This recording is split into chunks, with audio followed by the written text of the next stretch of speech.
that he will be the winner of this match. What's been happening? Yeah, so play took a slightly different turn, but it could transpose into the line I showed a moment ago. And, okay, rather than playing rook takes rook there, Jorden, he's brought his bishop into the game. So I think there was a better win, a smoother win, but that required a bit of sophistication and not an easy move at all. Instead, Jordan's found a different path. As we see there in the evaluation bar, a lot of the advantage has suddenly disappeared. To me, that move looks very strong, so I don't blame Jorden at all. That move looks very natural, very good as well. But maybe now there are some small chances for Wesley to defend. Yeah, and I have to say, what is the move that Wesley can play to hold on? Is this the move? OK, Wesley pushing a pawn there, attacking White's bishop. Actually, I've got to show this on the board, sorry, but there was a spectacular way maybe for Wesley to keep fighting. And that would have been, instead of the pawn push here that he played, to drop his queen into the game with check, checking the white king, and this queen cannot be captured. The white pawn here is pinned by the black bishop, so the queen cannot be captured. White only has one really safe square for the king, so it has to sidestep. And now maybe the move that Wesley missed, queen takes pawn, giving up the queen temporarily, sacrificing a piece, and after this trade, if White gets greedy and takes this bishop, then there would be a check. This rook sliding across check, and next move, once the king moves, taking this bishop. So this would have been really, really complicated. White's still better there if he's accurate, but this would have caused a shock to Jorden van Foreest. Instead, Wesley pushing this pawn, and Jorden, he still has the advantage, a decent advantage. I think it's time to just trade on this square, though. Take these rooks off the board, and after the black queen recaptures, it's too dangerous for the black king to take and step out in the open. After the black queen captures, I think the most natural move, human move at least, is to drop this bishop back and lock this rook out of the game. And still anything is possible, but White's position looks easier to play while black has a bad piece. That's a really instructive move that you just showed there with the bishop, because, you know, White does have the opportunity to win a pawn. It's a free pawn after all, but at the same time, you just leave the black's pieces activity intact, and your move, dropping the bishop back, kills the game in one go. Yeah, I think this would have been a killer, as Jovanka mentions, but instead Jorden's brought his queen up. But why? Suddenly the black queen will block, and if there's a queen trade, actually pawns are level right now. A queen trade will mean that black's king survives. I don't see it. It feels like Jorden, he's going greedy, he's trying to take a pawn, but he's losing his advantage in the process. Wesley just weaseling his way out here, just escaping. A queen trade will not help White. It was so simple as well. Just keep the bishop on the board. Keep that threat for later. But that's a very objective move, David. I mean, it's difficult to fight that instinct to grab material. We see a check, we play a check, right? But once you see that black's queen can block, surely you trace your steps back. You say, OK, I don't want queens off the board, so let's look for an alternative. Yeah. All right, I'll give a quick update on the two final quarterfinal matches going on. Artemiev and Nakamura, they are tied after 3 games, currently playing game 4. The bar is in the middle. If that is a draw, they will be tied after the first match. If we have a winner, that will be the winner of the first match. And then 𝙬𝙬𝙬𝙬, he is up by 1 point against Alireza Firouzja. He only needs a draw in game 4 to be the winner of the first match, but it's looking good for him on the bar. Alireza Firouzja, the 18-year-old, in big trouble. Is Wesley also in big trouble, or does it look like he can save this? I think he's saving it. Yeah, he's in a little bit of trouble, but compared to the trouble that was happening 3 or 4 moves ago, he's going to think it's a breeze. And now White's taken a pawn with check. I expect to see black just take that queen off. You don't want to allow any more tricks. But once the queens come off, black will have the chance to maybe go after some of White's pawns. White's pawns there, 3 versus 0 advantage actually on the right side, but all of the pawns are vulnerable. All of them are open to being attacked. So Wesley still has to be careful, but there we go, the queens have departed. But yeah, if Wesley's accurate now, I think he might be able to win back one of these pawns at some stage. And what about the win the pawn now? OK. Can he do that? That as well. That looks decent. So black can actually... I didn't even see that one. I was expecting black's rook to go across and target one of White's pawns on the F-line, but black can just take a pawn now immediately, right? Yeah. Black's rook can just step down and capture a pawn. Yeah, I don't see necessarily what's wrong with that one. You could also maybe flick in, bringing the king down first, which Wesley's done. The king has moved forward and now attacks the bishop, so the white bishop has to retreat. Actually, Jovanka, I just spotted... Oh, we have to show this as well, sorry, because there's a really nice idea. The black king came down, which Wesley played, and a great move kicking away this bishop. But if Wesley had taken this pawn, suddenly I'll step up with my king. Where's this rook going? This rook cannot go anywhere along this line. It's trapped here. It can only step back, and then I'll kick you again. And the only safe square is to go back the whole way. And now you're trapped in by your own king. And suddenly, if I bring my rook up later on, your king and rook will be trapped. And this would have been winning for white. So Beautiful. Wesley spotting that idea. Instead, he brought his king forward, the white bishop. Wow, it went back the whole way. And now Wesley, again, he has the chance to do this, but maybe stronger is to go after this pawn. And he does it. He brings his rook back, and this pawn is not easy to defend. And if you step it forward to protect it with your bishop, then suddenly black can blockade on the dark squares. Yeah. That's why opposite colour bishop games are so drawish, because now black can, for example, just plant his bishop back and kind of create a fortress around his king. But I think he absolutely has to do this because you don't want to be losing that pawn. So push it forward and, OK, yes, black creates a fortress on the dark squares, but still you've got the chance and the opportunity to try to break it down. You can't lose this pawn, otherwise you'll never win the game. So exactly. Jorden has to play this move and hope. Yeah, it's not looking positive for him, or as positive for him anymore. No. Yeah. So, OK, a draw in the game between Artemiev and Nakamura, meanwhile. Yeah, that means they are tied after the first match in the quarterfinals. All to play for tomorrow for Vladislav Artemiev and Hikaru Nakamura. 4 draws today, but Nakamura, he had a big chance for a win in Game 3. He did. Will he be beating himself up after not getting that win? Yes. Yeah. I mean, Hikaru has very high standards of himself, so he will certainly be looking back at today's play and saying, OK, I really should have achieved a lot more with my positions. But OK, he can't spend a lot of energy regretting the past. He has to move forward, and tomorrow is a new day. So we have had a lot of developments, a lot of trades, a lot of pawns leaving the board, and now we have a situation where, well, white has 3 pawns and black only has 2. Yeah, the problem for white, the problem for Jorden trying to win this game is that if you look at the white pawns, those 2 white pawns on the right side, they're separated. If they were together, if they were connected, then it would be easy to push them up the board. But because they are isolated, both those pawns, they're just going to be targets for black's pieces. It's going to be hard to get both of them rolling. If you push one of the pawns, maybe the other one will fall later on. And meanwhile, black, he's brought his bishop back to a great diagonal, protecting his pawn in the corner there as well. He's just going to bring that bishop back, maybe sit next to that pawn, and then his rook will have freedom. The black rook will have freedom to harass white's pawns as they advance. Still some winning chances, but far, far from what Jorden would have wanted. Yeah. Wesley, so it's always going to be hard to get that win against him. It was a shock when Jorden won the second game of today.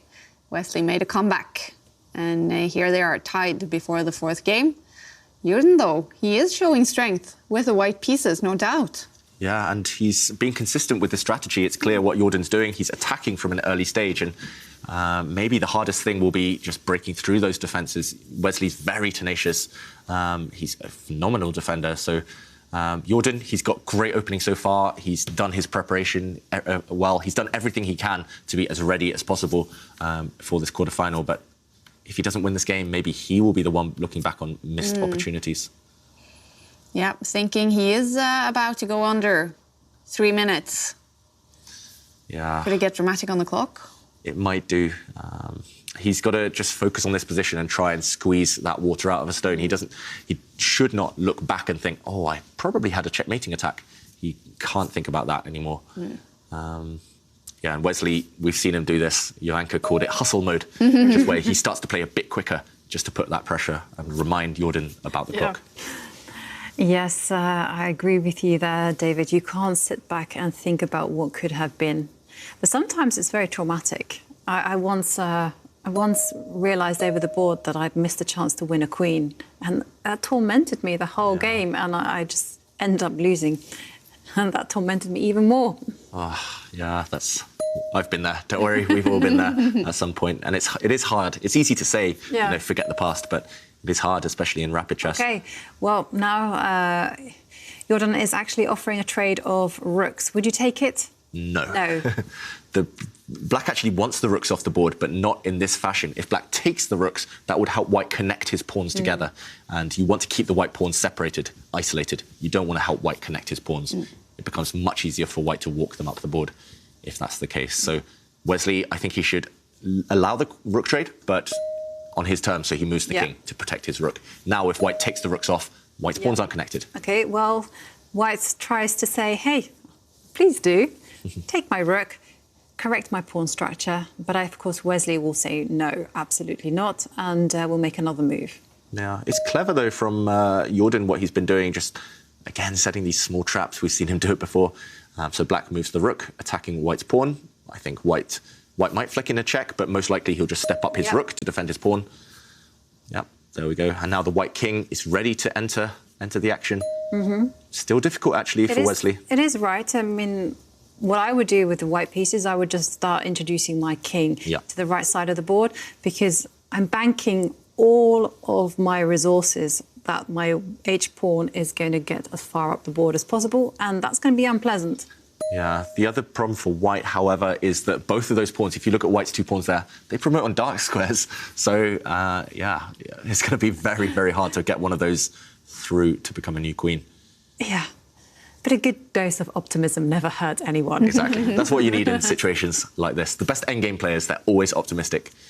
And, yeah, sometimes you give them a position, they say, I'm winning. And then you turn the board round, you let them play from the other side, they say, I'm winning. Really? So, yeah, you've got to be optimistic in chess.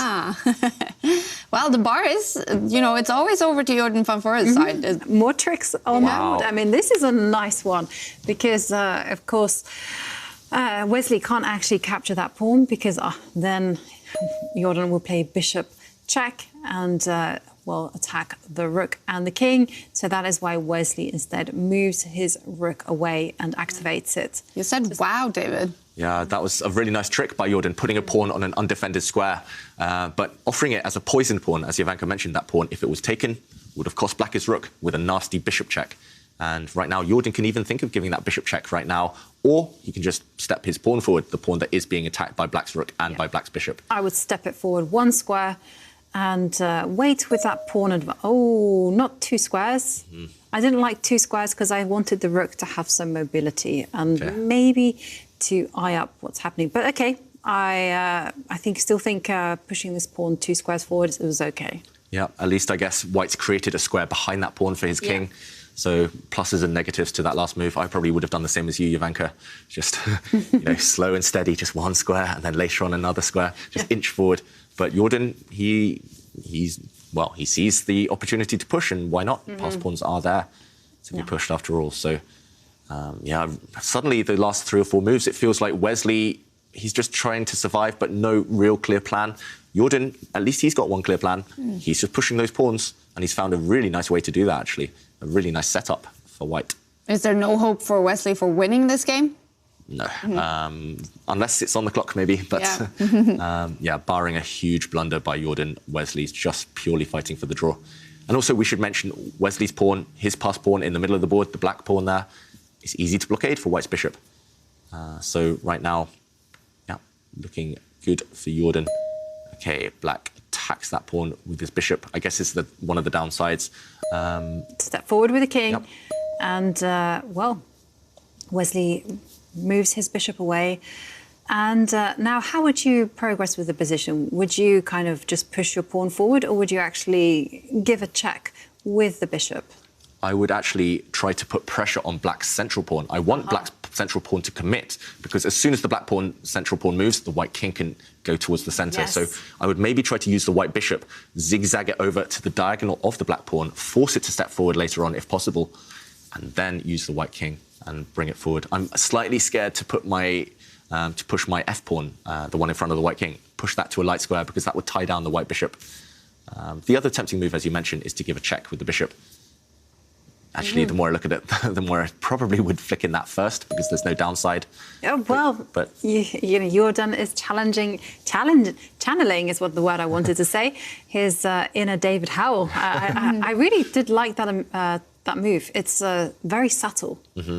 So it's also non-committal, which is nice in an endgame. You're just hinting to Wesley, you're saying, this is my plan. I'm going to bring my bishop to the same diagonal as your pawn, and you have to decide what to do from there. And can he go for it now? The only issue that I see if you use your bishop to go and attack black's central pawn is that maybe the black rook will step down to defend it along the 5th rank and attack the white pawn as well in the corner. So maybe some finesse is needed. You can't just rush with the idea. Maybe you can, but I would be hesitant to do that. Maybe you can now come forward with your bishop to the g6 square. Okay, so now he has attacked the pawn. And so I like your move that you suggested. Just step forward with the rook. Well, Wesley was provoked and the pawn has been pushed.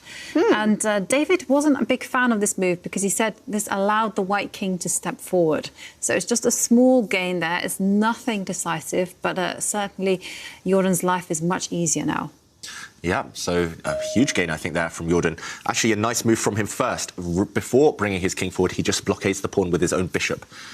Maybe if the king had come forward, the black pawn would have run forward and caused a distraction. So Jorden doing everything right.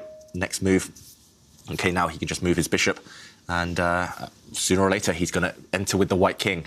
Black's king stuck on its back row, not contributing. White's king is going to be a huge... it's going to play a huge role in trying to win this game. Yep, and the bishop steps backwards. And, of course, Wesley can't be too ambitious with his own rook because the rook has to guard this far advanced h-pawn that white has. And Wesley, though, causing some tricks, causing some trouble. That's a really nasty move, actually. Maybe Jorden put his bishop on the wrong square because suddenly this rook is going to come and check the white king and attack the white bishop. How do you deal with that one, actually? It's not so clear now. He should have kept his bishop, stopping the black rook from using that square, I think. Well, maybe you can just admit that you made a mistake and just return the bishop to the square it came from, attacking the rook. Yep. Probably that's what Jorden will do. The other issue as well is if you try and block that black's rook, block the line. OK, so I'm surprised by that. Okay. I was going to say if you try and block the line, the black pawn might be starting to run, but OK, he's retreated his rook, so he's ignoring the threat of black giving check and taking the white bishop. He's going after the black bishop in the meantime. OK, you're meeting a threat with a counter threat. There's some logic there, but he has to have worked out what happens if the bishops disappear from the board now. If black gives a check now with his rook, the white king moving, OK, he doesn't. I would have gone for that probably as Wesley. Just, I would be scared in this opposite colour bishop endgame. I think both. The rook and pawn ending is scary, as is this opposite colour bishop one. And now the rook gets behind the pawn, so there is a very concrete threat of pushing the h-pawn one square forward, and then black would be in a lot of trouble.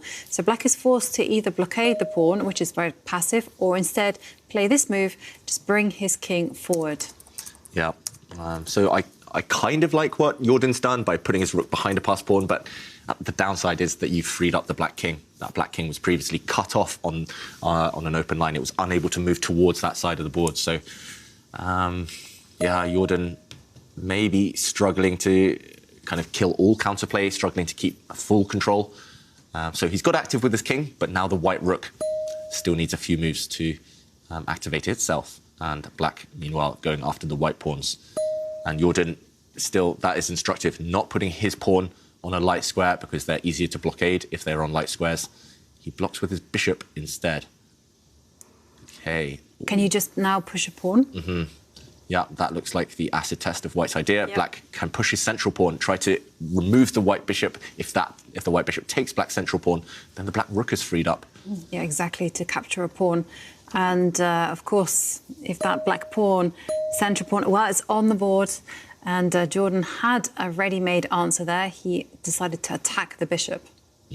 Wow, this is a tense one. Jorden is on the minute left on the clock. What do you guys think? Will it be a draw, this one? I think Wesley's going to save it now. I think he can even just allow the bishops to get traded off and then go after the white pawns with his king. Still some small chances for white, but should be a draw. OK. Wesley, he is about to go under 2 minutes on the clock, but we rarely see Wesley feel pressure from the clock. Seems like he's always in control. Yeah, so I would probably take that bishop off. What about you, Jovanka? I don't know. Maybe White's idea is maybe you give a check with your pawn right now. Maybe you check with your pawn. You don't take Black's bishop first. And Jordan's paused. That means he's seen this opportunity. Maybe you give a check because your pawn is slightly closer to its end goal. If you take the bishop with your king, now Black's king blockades your pawn. OK, yeah. That was a neat little manoeuvre that you highlighted there. I'm not sure it would have made a huge difference, but you might as well have flicked in that move. Right, well, at least it kind of disturbs the coordination between the king and the rook, because now there's an easy threat in the position. Rook takes pawn. Or, you know, they would have taken some moves to get that threat coordinated. Like the rook would have had to step back. And this way... The biggest issue, actually, is that White can't protect his f-pawn. He can't keep his pawn, White's pawn, on the f-line alive, because White's king is going to get distracted, taking the Black central pawn. OK, Jordan's still finding ideas. Black now will probably... Ooh, actually, there's choices. Yeah, I mean... could go after the Whites. Yeah, you could go after that lone pawn out there. That's a good kind of idea. Because the pawns that you actually want to leave on the board are the pawns on the right side, because the Black king is very close to those pawns. Yeah, and if you can leave White just with one of the rook's pawns, one of the A or H pawns, those are the hardest ones to win with in rook endgames. So, and rook takes pawn on the board, so I'm expecting from Wesley that he actually captures the A pawn, the pawn on the left. Yeah. Actually, even if... Or even he'd step forward with the king. Yeah, maybe you could take... Well, you have a choice. You're spoiled for choice right now, as Wesley. He takes that one instead. I'm surprised. I would have gone for the other one, because actually, even if both of the A pawns had disappeared, White, it should still be a draw if White just has those two remaining pawns on the right side, the F and the H pawns. That's still a textbook draw, which I'm sure Wesley would have known, but he wants to remove all the risk anyway. OK, the White king steps forward, so the White king gets ready to escort the one remaining, well, the F pawn up the board. And, OK, there's still a lot of danger here. I wouldn't say a lot. some for sure. Some danger. And now, there's no danger. OK, nice move there from Wesley. A really instructive move. He didn't get greedy and capture White's pawn over there, because then maybe the Black king would have been caught offside. It would have been trapped. And now we have a check. And the king steps forward, but now... Black can just take that pawn, Take the pawn. Yeah. Wesley, endgame master. Even better than that, David. He just continues to check the White king. Yeah. And... the problem is White's king cannot hold on to its pawn. This is going to end in a repetition of moves, quite likely. Jorden admitting he has no more winning chances, and it's a draw. Wow, it is a draw, and that means Jorden van Foreest and Wesley So have tied the first quarter-final match. Of course, Wesley So was the big favourite. Jorden van Foreest, what can you say about his fighting spirit and his performance today, Jovanka? It's been incredible. I mean, even that last game, which ended in a draw, I mean, it was only all about Jorden van Foreest, and he was the one dominating the play, and it